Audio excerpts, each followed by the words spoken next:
Mari kita coba sekarang case yang ketiga. Petualangan terbang di Mars dan di bumi.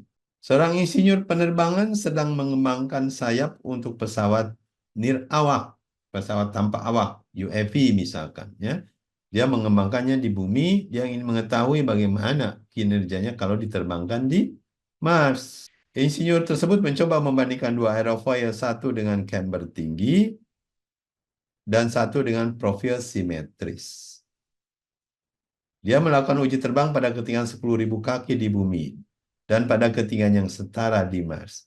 Coba simulasikan kedua aerofoil tadi dengan kecepatan yang sama dan bandingkan hasilnya dalam hal lift dan. Jadi kalau kita lihat Mars dan bumi bentuknya berbeda ya.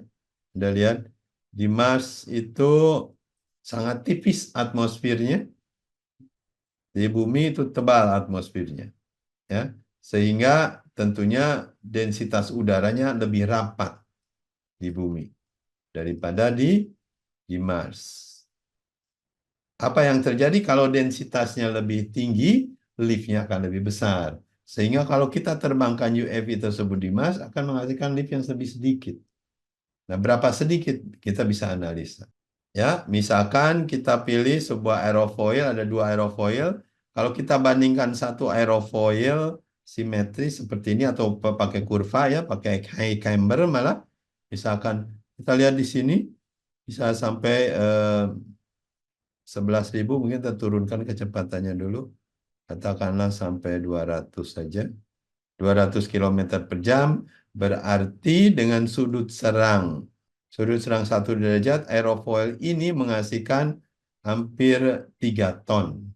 Nah, kalau kita ganti aerofoil ini menjadi flat yang rata, katakanlah flat, ya, kita lihat turun drastis dari 3 ton menjadi hampir 1 ton. Kita rubah lagi menjadi elips, tidak jauh beda. Ya, kita rubah menjadi silinder, apalagi tidak ada liftnya. Ya, jadi beberapa bentuk.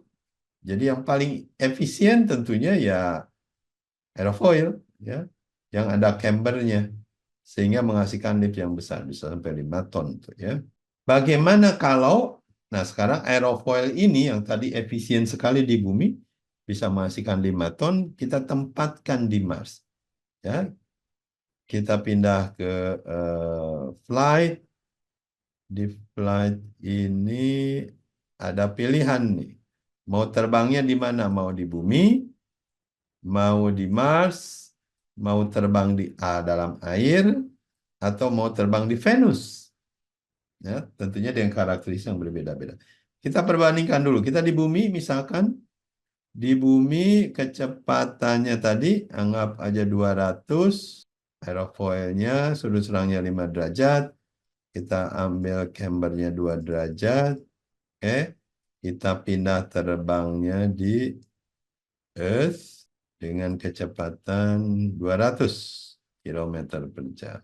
Anggap kecepatannya yang dicapai sini 200. Jadi gaya lift yang dihasilkan ada 13.000 Newton atau 1,3 ton. Kalau kita pindah terbangnya ke Mars, kita lihat perubahan liftnya. Jadi cuma 16 kilogram. Ya, jauh drastis yang bisa ngangkat ya, satu manusia pun tidak bisa terangkat. Kenapa bisa drastis turun? Kalau kita lihat densitasnya 0,023. Padahal kalau di bumi densitasnya 1,25. Jadi hampir jauh berkurang. Ya. Apalagi kalau kita terbangkan di ketinggian. Kita lihat ya. Kalau kita terbang di ketinggian katakanlah 5 kilometer, ya, masih ada lift 800 kilo. Ya. Tapi kalau kita terbangkan di Mars, habis liftnya cuma 105 Newton. Makin tinggi dia terbang di Mars, makin tipis udaranya, densitasnya berkurang, makin habis dia liftnya. Ya, jadi makin tinggi akan makin kecil. Itu yang terjadi. Walaupun di Mars, ya betul, di Mars itu lebih kecil daripada bumi, gravitasinya lebih kecil. tapi tetap saja liftnya hampir tidak ada. Sehingga tidak bisa kita nerbangin UAV di Mars. Harus pakai baling-baling. Ya. Dengan baling-baling akan jauh lebih banyak udara yang diputar. Nah, mari kita lihat di kasus berikutnya. Ya.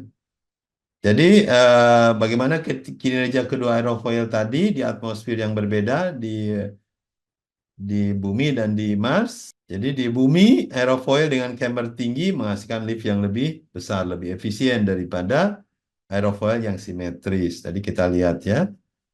Karena camber tinggi memungkinkan tekanan di atas sayap lebih rendah daripada tekanan di bawah, sehingga gaya makin besar ke atas.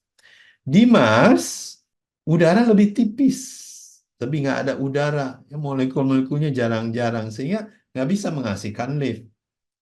Ya, udaranya sekitar 1% dari kepadatan yang ada di bumi, bayangkan. Jadi liftnya juga mungkin cuma 1/100-nya.